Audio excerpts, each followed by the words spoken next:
अस्सलामुअलैकुम दोस्तों और साथियों, उम्मीद है आप लोग खैरियत से होंगे। इस वीडियो में बात करेंगे कि इंतहाई अहम प्रॉब्लम होता है लोगों को कि उनकी जो पाँव की उंगलियां होती हैं तो वहाँ पे उनको फंगस लग जाती है और वो नेल उनका ख़राब होता है। तो ये अक्सर लोग क्योंकि ये पूछते रहते हैं तो इसके ऊपर अहम बात यह है कि आपने इसको बचा लेना है। आपने कोशिश करनी है कि ये आपको होने ना पाए, क्योंकि एक दफ़ा ये फंगस हो जाए तो फिर आपको दवाइयाँ इस्तेमाल करनी पड़ती हैं, जिन दवाइयों के फिर अपने मसाइल होते हैं, ख़ास तौर पे अगर वो गोलियों की शक्ल में आप फंगस की दवाई लें तो। असल में फ़ंगस तो तकरीबन हर जगह पे मौजूद होती है, लेकिन कुछ जगहों पे इसको मौका ज़्यादा मिलता है तो ये फिर आपको मुतासर करती है। ख़ास तौर पे अगर वैसे मैं एक बात करूँ कि वो लोग जिनकी इम्यूनिटी कमज़ोर होती है, जिनका मुदाफ़ती निज़ाम कमज़ोर होता है, तो उनमें ये ज़्यादा बनती है। तो कोशिश करें कि आप अपने रूटीन में कुछ ऐसे काम ज़रूर करें कि जिससे आपका मुदाफ़ती निज़ाम मज़बूत रहे। जैसे विटामिन सी वाली चीज़ें आप खाएँ, विटामिन ई वाली चीज़ें खाएँ। कोशिश करें कि जब ये चीज़ें आप लेंगे तो इससे आपका जो मुदाफ़ती निज़ाम होता है ये काफ़ी स्ट्रॉन्ग होता है। मसलन जो फंगस होती है वो बहुत ज़्यादा तंग करती है शुगर के मरीज़ों को, क्योंकि उनका मुदाफ़ती निज़ाम कमज़ोर हुआ होता है, या वो लोग जो स्टीरॉयड वगैरह की दवाइयाँ लेते हैं। अब हम एक बात अगर करें अमूमी एक समझ के अपने, तो हमने देखा है कि हमारी जो हाथों के जो नेल्स होते हैं उस पर फंगस कम लगती है, बहुत कम लगती है। लेकिन पाँव में जो पाँव की उंगलियां हैं वहाँ पे या उसके नेल्स पे हमें फंगस ज़्यादा लगती है। तो आखिर इसकी क्या वजह है? इसकी वजह अगर हमें समझ आ जाए तो आप समझ लें कि फिर हम हमारे लिए आसानी हो जाएगी प्रिवेंशन में, या इस जो टो नेल जो फंगस होती है उससे बचने में। क्योंकि एक तो ये समझें कि हमारे जो हाथों की उंगलियां हैं या नेल्स हैं वो हर वक्त खुले हैं, हवा में हैं, जिसकी वजह से, क्योंकि फंगस को चाहिए होता है अंधेरा, फंगस को चाहिए होती है कुछ छुपने की जगह।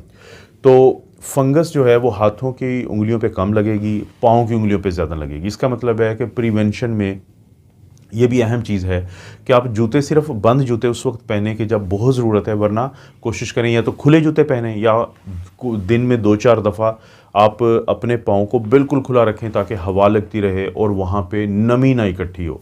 क्योंकि अंधेरे के साथ साथ, छुपने की जगह के साथ साथ जो नमी होती है वो भी बहुत ज़रूरी होती है कि जहाँ पे फंगस जन्म लेती है या बढ़ती है। तो कोशिश करें कि अपने जो पाँव हैं, एक तो बंद जूते कम से कम पहनें, दूसरा है कि जो पाँव को खुश्क रखें, उनको कोशिश करें कि वो गीले ज़्यादा ना रहें।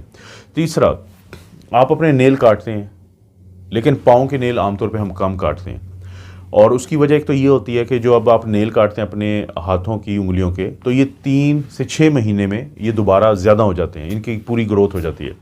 जबकि पाँव के जो नेल होते हैं पाँव की उंगलियों के, वो बहुत कम उनकी ग्रोथ होती है। यानी आप समझ लें कि कोई साल 2 साल में पूरा जाके यानी कि बढ़ोतरी होती है।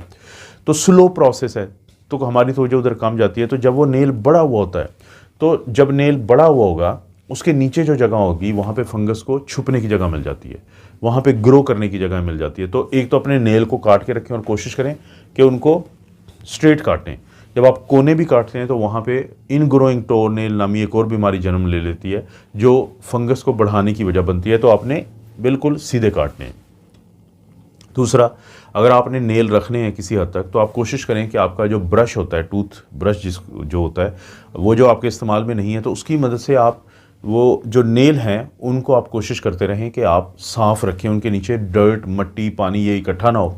और पाँव के लिए, पाँव की उंगलियों के लिए, पाँव के नेल्स के लिए अलग से टॉवल्स रखें, ताकि आपने अपने पाँव को साफ़ रखना है और उनको हवा लगवाते रहना है ताकि वहाँ पे फंगस इकट्ठी ना हो। और क्योंकि फंगस की दुश्मन है ये जो सूरज की रोशनी होती है, इसमें जो अल्ट्रावायलेट रेडिएशंस होती हैं, तो उससे ये भागती है दूर। ये आप कर सकते हैं ताकि आपने फंगस से बचना है।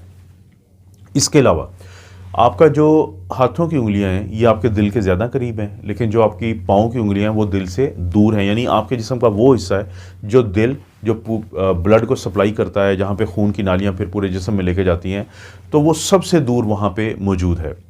और वहाँ पे जो खून की नालियाँ हैं वो तंग होते होते इतनी तंग हो जाती हैं, एक तो दूर बहुत हैं और तंग होती हैं, जिसकी वजह से ब्लड सर्कुलेशन कम होती है। जहाँ पे ब्लड सर्कुलेशन कम होगी तो वहाँ पे ऑक्सीजन कम जाएगी, तो जहाँ पे ऑक्सीजन कम जाएगी वहाँ पे फिर बहुत ज़्यादा फंगस जन्म लेती है। तो इसका फिर क्या हल है? इसका ये हल है कि आपने कोशिश करनी है कि आप एक्सरसाइज करें। आप चला फिरा करें ज़्यादा से ज़्यादा। जब आप ज़्यादा से ज़्यादा चलें फिरेंगे तो आप ये चीज़ नोट करेंगे कि जब सर्कुलेशन बेहतर हो जाती है चलने फिरने से, तो वहाँ पे फंगस कम जन्म लेती है। और ये भी एक बड़ा अच्छा तरीका है। और जो जितना ज़्यादा आप लेज़ी होंगे उतना ज़्यादा वहाँ पे सर्कुलेशन कम होगी, और जितनी सर्कुलेशन कम होगी फंगस को मौका मिलेगा वहाँ पे। इसी तरह से इसी सर्कुलेशन को बेहतर करने का एक और तरीका है कि आप ब्रीदिंग एक्सरसाइज किया करें, रिलैक्स हो जाएं बिल्कुल, और लंबे लंबे सांस लिया करें कुछ देर के लिए। दिन में 2-4 दफ़ा ये किया करें, क्योंकि जब आप ऐसा करते हैं तो आपके जिस्म का एक सिस्टम होता है जिसको हम पैरासिम्पैथेटिक नर्वस सिस्टम कहते हैं, यानी हमारे जिस्म में एक ऑटोनॉमिक नर्वस सिस्टम है, उसका ये हिस्सा है। जब ये एक्टिव हो जाता है तो ये खून की नालियों को डायलेट करता है, ये खून की नालियों को खोलता है, ख़ास तौर पे जल्द की खून की नालियों को। जैसे ही वो डायलेट होती हैं, खुलती हैं, तो वहाँ पे ब्लड की सर्कुलेशन बढ़ जाती है। जैसे ही ब्लड की सर्कुलेशन बढ़ती है तो वहाँ पे फिर जो फंगस होती है उसको ज़्यादा मौका नहीं मिलेगा ज़्यादा फलने फूलने का।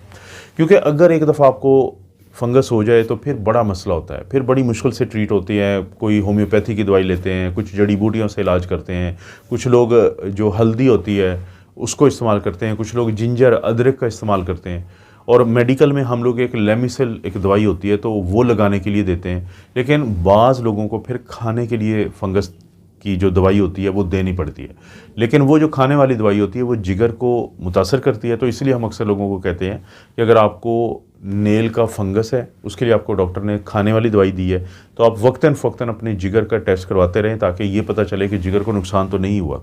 तो दोस्तों, इस वीडियो में मैंने आपको वो तरीके बताए हैं जिससे आप जो अपने पाँव पे की उंगलियों के जो नाखून हैं उसके जो टूट फूट में बहुत बड़ा किरदार है फंगस का, अगर आप उससे बचना चाहते हैं तो ये तरीका है ताकि आप बच जाएँ और आपको इस तरह का प्रॉब्लम ना बने। दोस्तों, मेरे 3 चैनल हैं। एक है doctor Afzal critical care medicine, एक है डॉक्टर अफजल कार्डियोलॉजी ऑफिशियल, और एक ये है डॉक्टर मोहम्मद अफजल।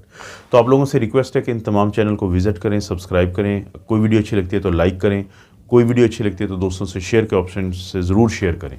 आप अपना और अपनी फैमिली का ख्याल रखें। अल्लाह ताला आपको और आपकी फैमिली को हर किस्म की बुराई, बीमारी और आज़माइश से महफूज रखें।